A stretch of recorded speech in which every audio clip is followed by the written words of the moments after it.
सभी आदरणीय मुख्यमंत्रीगण, केंद्र में मंत्रिपरिषद के मेरे साथी, गवर्नर्स, लेफ्टिनेंट गवर्नर्स, आप सबको नमस्कार। अनलॉक 1 को 2 सप्ताह हो रहे हैं।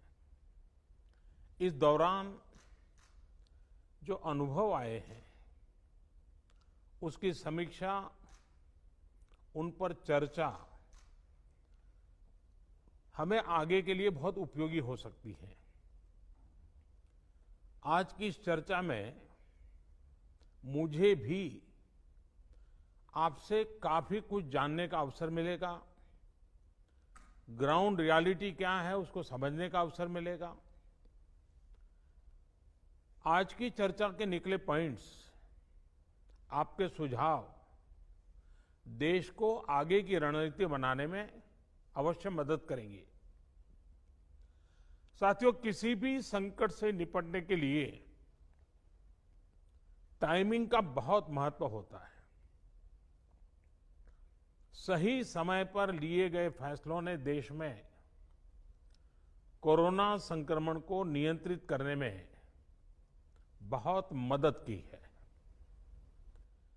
भविष्य में जब कभी भारत की कोरोना के खिलाफ लड़ाई का अध्ययन होगा, तो ये दौर इसलिए भी याद किया जाएगा कि कैसे इस दौरान हमने साथ मिलकर के काम किया। कोऑपरेटिव फेडरलिज्म का सर्वोत्तम उदाहरण प्रस्तुत किया। साथियों, जब कोरोना दुनिया के अनेक देशों में चर्चा का विषय भी नहीं बना था, तब भारत ने इससे निपटने के लिए तैयारियां शुरू कर दी थी, फैसले लेने शुरू कर दिए थे। हमने एक एक भारतीय की जिंदगी को बचाने के लिए दिन रात मेहनत की है। बीते हफ्तों में हजारों की संख्या में हमारे भारतीय भाई बहन विदेश से अपने वतन वापस लौटे हैं। बीते हफ्तों में लाखों की संख्या में प्रवासी श्रमिक अपने अपने गांव पहुंचे हैं। रेल, रोड, एयर, सी सारे मार्ग करीब करीब अब खुल चुके हैं। लेकिन इसके बावजूद, हमारी इतनी जनसंख्या होने के बावजूद भारत में कोरोना संक्रमण उस जैसा विनाशकारी प्रभाव नहीं दिखा पाया जो दुनिया के और देशों में कोरोना ने आफत पैदा की है। दुनिया के बड़े बड़े एक्सपर्ट्स, हेल्थ के जानकार, लॉकडाउन और भारत के लोगों द्वारा दिखाए गए अनुशासन की आज भारी चर्चा हो रही है। आज भारत में रिकवरी रेट 50% से ऊपर चला गया है। आज भारत दुनिया के उन देशों में अग्रणी है जहां कोरोना संक्रमित मरीजों का जीवन बच रहा है। कोरोना से किसी की भी मृत्यु दुखद है। हमारे लिए किसी एक भारतीय की भी मृत्यु असहज करने देने वाली है।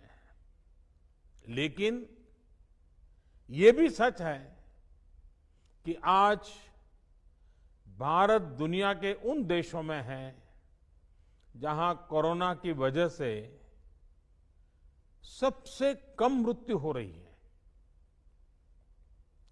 अब अनेक राज्यों के अनुभव आज आत्मविश्वास जगाते हैं कि भारत कोरोना के इस संकट में अपने नुकसान को सीमित करते हुए आगे बढ़ सकता है। अपनी अर्थव्यवस्था को तेजी से संभाल सकता है। साथियों, बीते 2 हफ्ते के अनलॉक 1 ने हमें एक बड़ा सबक ये भी दिया है कि अगर हम नियमों का पालन करते रहें, सारे दिशा निर्देशों को मानते रहे, तो कोरोना संकट से भारत को कम से कम नुकसान होगा। इसलिए मास्क या फेस कवर, उस पर बहुत ज्यादा जोर देना अनिवार्य है, आवश्यक है। बिना मास्क या फेस कवर के घर से बाहर निकलने की अभी कल्पना करना भी सही नहीं है।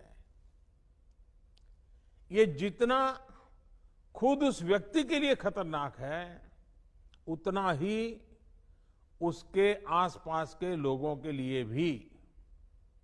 इसलिए 2 गज की दूरी का हमारा मंत्र हो, दिन में कई बार 20-20 सेकंड के लिए साबुन से हाथ धोने की बात हो, सैनिटाइजर का इस्तेमाल हो, ये सभी बहुत गंभीरता से किए जाने चाहिए। खुद की सुरक्षा के लिए, परिवार की सुरक्षा के लिए, विशेषकर घर के बच्चों और बुजुर्गों की सुरक्षा के लिए ये बहुत जरूरी है। अब तक लगभग सारे ऑफिसेस खुल चुके हैं। प्राइवेट सेक्टर में भी लोग ऑफिस जाने लगे हैं। बाजारों में, सड़कों पर भीड़ बढ़ने लगी है। तो ये सारे उपाय ही कोरोना को तेजी से फैलने से रोकने में मददगार होंगे। थोड़ी सी भी लापरवाही, थोड़ी सी भी ढिलाई, अनुशासन में कमी कोरोना के खिलाफ हम सभी की लड़ाई को कमजोर करेगा। और इतने दिनों की जो तपस्या है, उस पर पानी फिर जाएगा।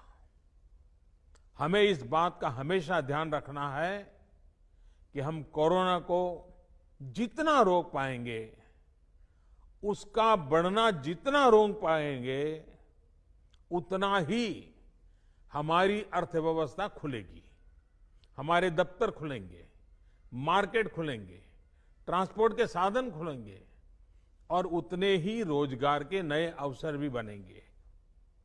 साथियों, आने वाले दिनों में अलग अलग राज्यों में इकोनॉमिक एक्टिविटी का जिस तरह विस्तार होगा, उससे मिले अनुभव दूसरे राज्यों को भी बहुत लाभ पहुंचाएंगे।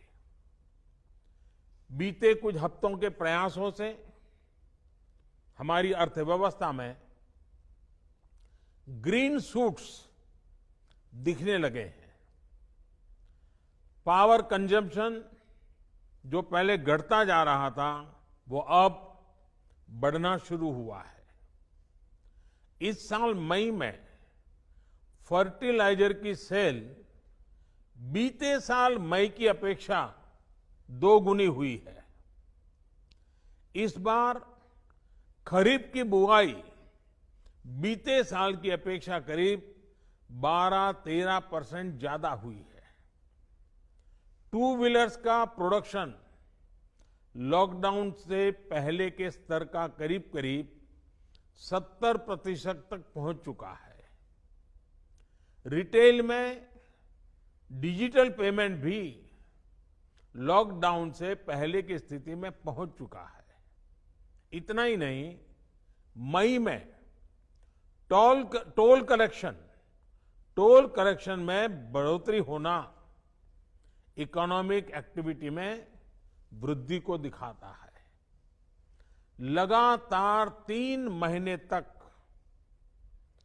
एक्सपोर्ट में कमी के बाद जून में एक्सपोर्ट फिर से बाउंस बैक करके पिछले साल के प्री कोविड पीरियड में पहुंच गया है। ये तमाम संकेत है जो हमें प्रोत्साहित कर रहे हैं, आगे बढ़ने के लिए प्रेरित कर रहे हैं। साथियों, आप में से अधिकतर राज्यों में एग्रीकल्चर, हॉर्टिकल्चर, फिशरीज और एमएसएमईज का हिस्सा बहुत बड़ा है। आत्मनिर्भर भारत अभियान के तहत बीते कुछ दिनों से इन तमाम सेक्टर्स के लिए अनेक प्रावधान किए गए हैं। एमएसएमईज को सपोर्ट करने के लिए अनेक फैसले हाल में लिए गए हैं। समयबद्ध तरीके से एमएसएमईज को बैंक से क्रेडिट दिलाने का प्रयास हो रहा है। 100 करोड़ रुपए तक के टर्नओवर वाले उद्योगों को 20% अतिरिक्त क्रेडिट के ऑटोमेटिक इंक्रीज का लाभ दिया गया है। अगर हम बैंकर्स कमिटीज के माध्यम से ये सुनिश्चित करेंगे कि उद्योगों को तेजी से क्रेडिट मिले, तो वो जल्द से जल्द काम शुरू कर पाएंगे, लोगों को रोजगार दे पाएंगे। साथियों, हमारे यहां जो स्मॉलर फैक्ट्रीज हैं, उन्हें गाइडेंस की, हैंड होल्डिंग की बड़ी जरूरत है। मुझे पता है आपके नेतृत्व में इस दिशा में काफी काम हो रहा है। ट्रेड और इंडस्ट्री अपनी पुरानी रफ्तार पकड़ सकें, इसके लिए वैल्यू चेंज पर भी हमें मिलकर काम करना होगा। राज्यों में जहां कहीं भी स्पेसिफिक इकोनॉमिक एक्टिविटी पॉइंट्स हैं, वहां 24 घंटे काम हो, सामानों की लोडिंग अनलोडिंग तेजी से हो, एक शहर से दूसरे शहर तक सामान जाने में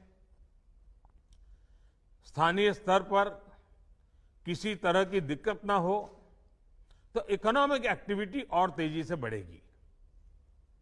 साथियों, किसान के उत्पाद की मार्केटिंग के क्षेत्र में हाल में जो रिफॉर्म्स किए गए हैं, उससे भी किसानों को बहुत लाभ होगा। इससे किसानों को अपनी उपज बेचने के लिए नए विकल्प उपलब्ध होंगे, उनकी आय बढ़ेगी और खराब मौसम के कारण, स्टोरेज के अभाव के कारण उनको जो नुकसान होता था, उसे भी हम कम कर पाएंगे। जब किसान की आय बढ़ेगी तो निश्चित रूप से डिमांड भी बढ़ेगी और राज्य की अर्थव्यवस्था की गति भी बढ़ेगी। विशेष तौर पर नॉर्थ ईस्ट और हमारे आदिवासी इलाकों में फार्मिंग और हॉर्टिकल्चर, इसके लिए अनेक अवसर बनने वाले हैं। ऑर्गेनिक प्रोडक्ट्स हो, बाम्बू प्रोडक्ट्स हो, दूसरे ट्राइबल प्रोडक्ट्स हो, उनके लिए नए मार्केट का द्वार खुलने वाला है। लोकल प्रोडक्ट के लिए जिस क्लस्टर बेस्ड रणनीति की घोषणा की गई है, उसका भी लाभ हर राज्य को होगा। इसके लिए जरूरी है कि हम हर ब्लॉक, हर जिले में ऐसे प्रोडक्ट्स की पहचान करें जिनकी प्रोसेसिंग या मार्केटिंग करके एक बेहतर प्रोडक्ट हम देश और दुनिया के बाजार में उतार सकते हैं। साथियों, बीते दिनों आत्मनिर्भर भारत अभियान के तहत जितनी भी घोषणाएं की गई हैं, वो एक निश्चित समय सीमा के भीतर जमीन पर उतरे, इसके लिए हमें एकजुट होकर काम करना है।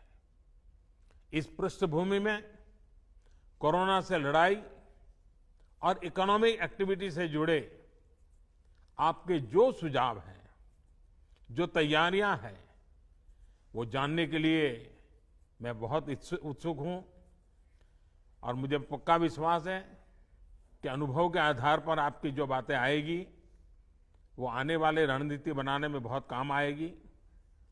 मैं गृह मंत्री जी से आग्रह करता हूं कि वे आगे की चर्चा का संचालन करें।